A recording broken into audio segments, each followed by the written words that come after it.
नवीन जन्मलेल्या बाळाला बाळ पोटात असताना नाळीद्वारे आईच्या रक्तामधून थायरॉइड हॉर्मोन मिळत असतो. त्यामुळं बाळाला जर थायरॉइडची कमतरता जन्मजात असेल तर ती लगेच दिसून येत नाही. आईकडून मिळालेल्या थायरॉइड हॉर्मोनवर बाळाची नॉर्मल वाढ एखादा महिना, दीड महिना चालू राहते. त्यामुळे 1-1.5 महिन्यापर्यंत लक्षणं येत नाहीत थायरॉइड कमी असल्याचे. आणि त्यामुळं काय होतं, की जनरली बाळाच्या थायरॉइडच्या कमतरतेकडं ओव्हरलूक केलं जातं किंवा जोपर्यंत बाळ आजारी होऊन डॉक्टरांकडे जाणार नाही, तोपर्यंत त्या बाळाला थायरॉइडची कमतरता आहे, हे लक्षणं आल्याशिवाय डॉक्टरांच्याही लक्षात येत नाही.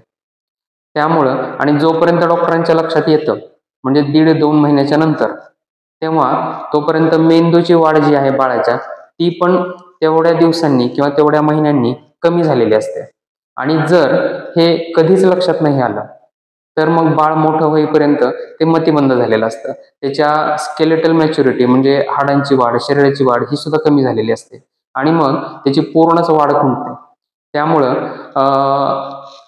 बालरोगतज्ञ हे एक प्रोटोकॉल सांगतात, की बाळ 3 दिवसाचं होऊन गेलं, की तुम्ही कंपल्सरी बाळाची थायरॉइडची तपासणी करून घ्या. प्रत्येक बाळाची थायरॉइडची तपासणी करून घ्या. मग ते बाळ लवकर जन्मलेलं असू देत, वेळेवर जन्मलेलं असू देत, की उशिरा जन्मलेलं असू देत. हे बाळ हे सिझेरियन सेक्शनने जन्मलेले असू देत किंवा नॉर्मल डिलिव्हरी झालेली असू देत. Irrespective of mode of delivery आणि इर्रेस्पेक्टिव्ह ऑफ मॅच्युरेशन पिरियड प्रत्येक बाळाची 3 दिवसाच्या नंतर थायरॉइड तपासणी करणं हे गरजेचं आहे.